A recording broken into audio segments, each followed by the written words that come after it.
Bien, aclarada esta faceta de la historia, que me parece vale la pena que tengamos en cuenta, vamos a abocarnos ya en el siglo XVIII, y que ya va a ser el ocaso de los Borbones, más hacia el final.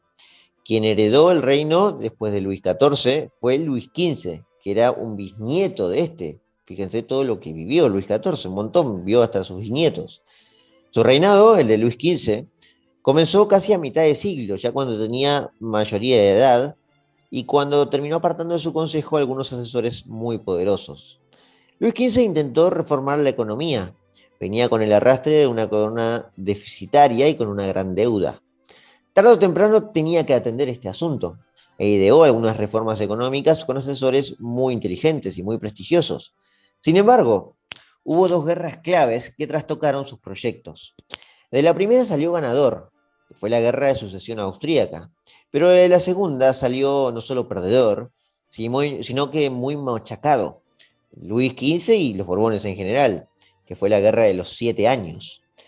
Bueno, vayamos despacio. De la primera que venció en la guerra de sucesión austríaca, a pesar de la victoria, la deuda se había incrementado. Fue entonces que junto a sus ministros planteó una serie de medidas económicas para sanear las cuentas. El punto principal fue la supresión de un impuesto, la décima, un impuesto que equivalía al cobro del 10% de los ingresos.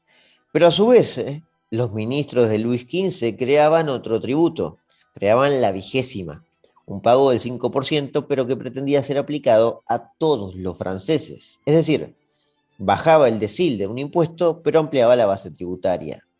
La vigésima también se aplicaría en la nobleza, y fue ese motivo lo que llevó a Luis XV a una lucha constante con los parlamentos, especialmente con el Parlamento de París, que vuelvo a repetir, existían a pesar de que no se tenga mucho conocimiento de aquello. Existían, estaban bien establecidos y algunos tenían mucha autonomía. Lo repito porque suele parecer que no existía nada de contrapesos en esa época. Y sí, existían. Existían hasta en la Francia más absolutista, la Francia heredera del rey Sol.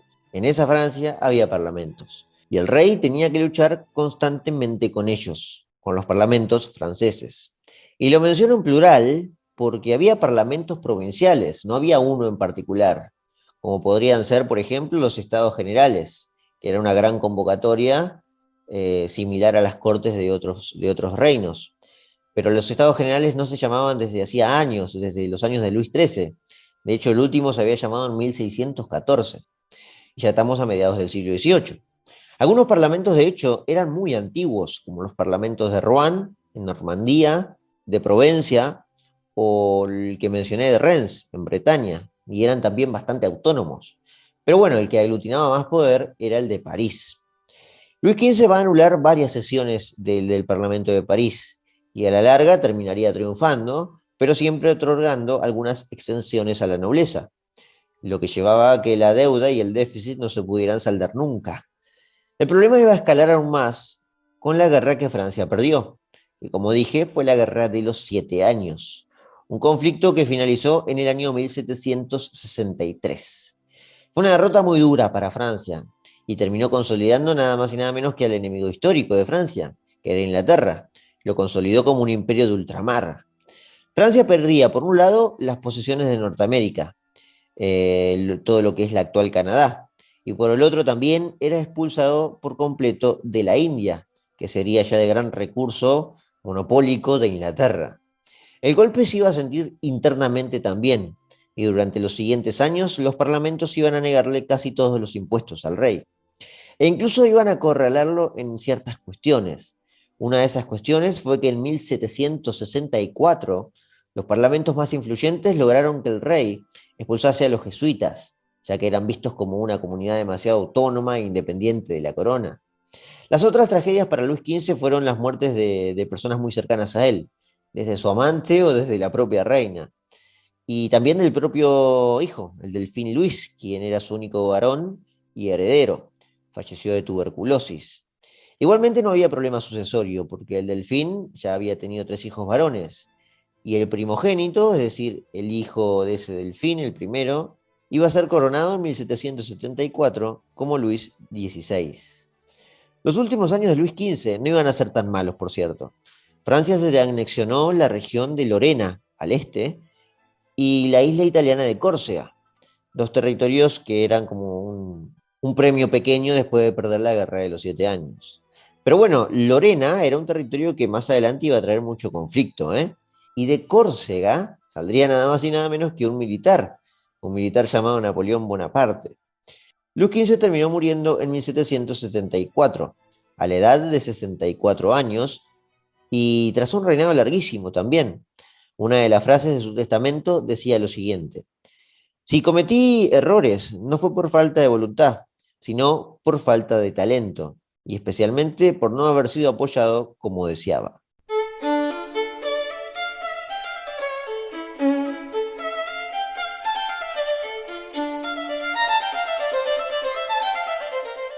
Luis XVI enfrentaría algunos problemas irresueltos que se arrastraban desde Luis XIV, pero jamás imaginó que semejantes acontecimientos se avecinaban para él.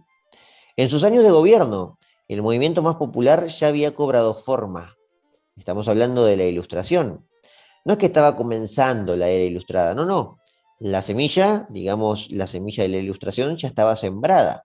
Autores como Voltaire, como Rousseau, como Diderot d'Alembert, ya habían escrito sus grandes obras y ya eran famosos en esa época, ya en el reinado de Luis XVI.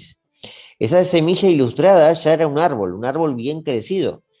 Y de hecho, tanto Luis XVI como su abuelo, que era Luis XV, fueron reyes ilustrados, que se creían impulsores de todos esos movimientos. Y los ilustrados iban a venerarlos en general, con algunas críticas, por supuesto, problemas de representación y ese tipo de cosas. De hecho, todos estos ilustrados que nombré, los autores típicos del siglo XVIII, en algún momento siempre fueron parte de la corte francesa y estuvieron cerca del consejo de asesores del rey. Luis XVI también estaba dispuesto a varias reformas económicas, a llevarlas adelante, me refiero, y escuchó mucho a sus ministros de Economía, o de Finanzas en su defecto. Primero contó con el aporte de Anne Robert Jacques Turgot, o más conocido como Turgot, así solo, que fue un liberal fisiócrata muy prestigioso.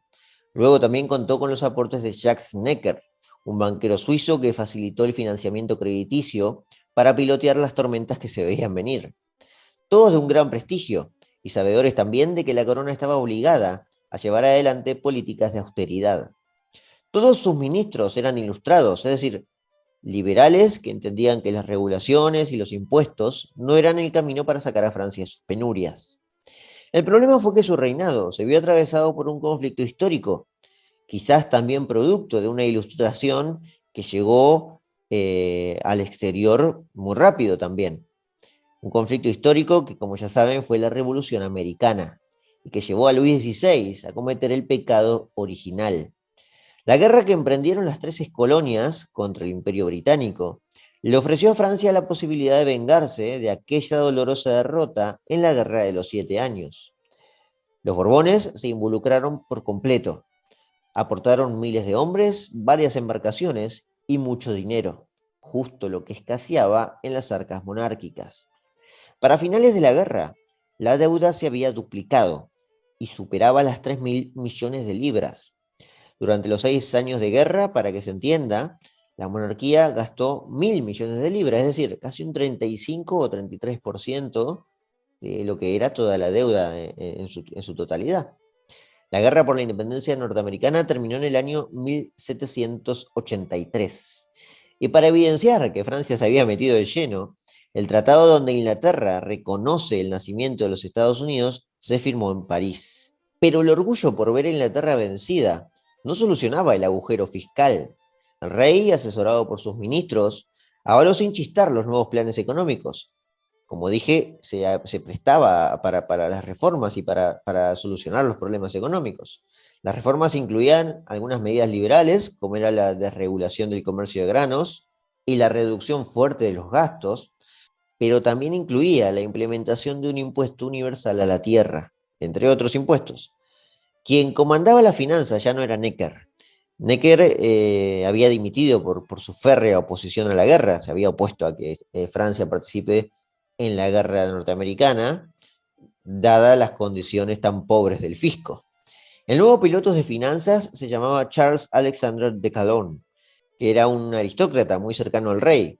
Pero para los ministros, el problema no era el rey, podía serlo de vez en cuando, en algún arrebato absoluto.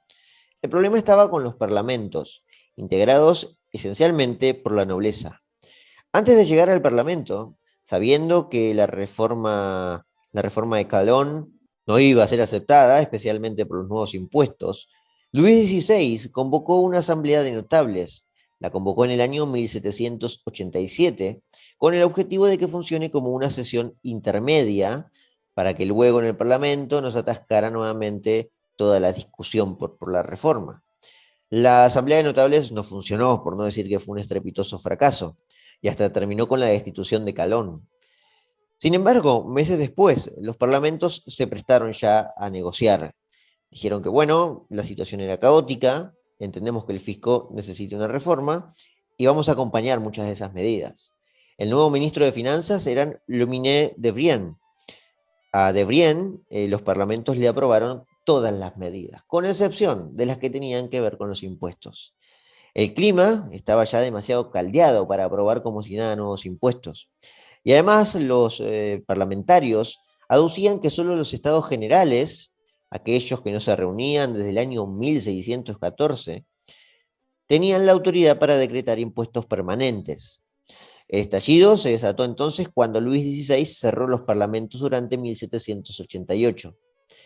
Este sí fue un arrebato absolutista que no tuvo ni pies ni cabeza y que duró muy poco. Incrementó la hostilidad y amplificó en toda Francia la disconformidad. Ese año, encima, 1788, había sido trágico en cuanto al clima. Primero, una sequía arrolladora había arruinado las cosechas, y las que se habían salvado, las cosechas que se habían salvado, se perdieron por completo en una gran tormenta de granizo en pleno verano. Muchos historiadores hablan también de la gran sequía de 1788 y cómo contribuyó a los sucesos posteriores. Luis XVI volvió a recular. No era un tipo inflexible. Estaba dispuesto a admitir que quizás en algunas cosas no tenía razón. Así que reculó. También por el hecho de que aunque decretara impuestos en el aire, como había hecho, no tenía forma de recaudarlos, y más en un año donde había sido tan duro.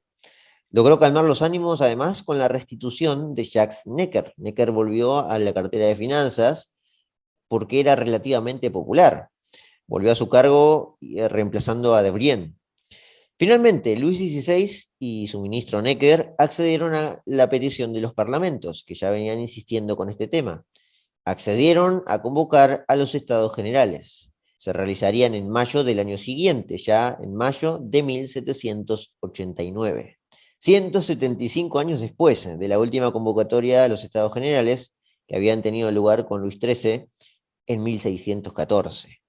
Pero toda esa historia, la que sobrevino a los estados generales y posteriormente a la rebelión del famoso Tercer Estado, ya entran en un capítulo aparte, porque en los estados generales de mayo de 1789 va a iniciar la Revolución Francesa, el proceso que descabezó a los Borbones de forma literal, ya que se terminaron cargando al rey en 1793. En Luis XVI finalizan entonces los 200 años de los Borbones, la dinastía más ilustrada de Europa, que terminó siendo derrocada por la propia Ilustración.